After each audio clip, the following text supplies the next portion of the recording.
Okay, so continuing on talking about combat, we're going to look at some of the specific combat variables that can affect the results. Make sure you watch the previous video about the basics of combat itself so you understand the concepts that we're going over here now. Now, when we were talking about generating wounds earlier, there are some units that can potentially have armor, like this CC team here, and it's designated by that green shield icon up next to its wound counters.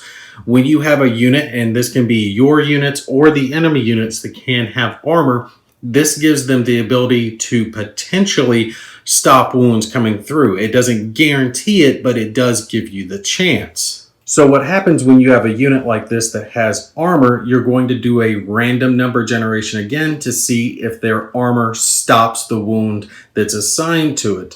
So it can only stop a maximum of 1 per armor icon. This CC team has 1. So as an example, if they were assigned 2 wounds, 1 wound would go through automatically, and then they would do the random number generation for the armor check for the other wound. On a result of a 4 or higher, the armor has stopped the wound, and then you just remove it. If you get a lower result, then obviously the wound would go through as normal.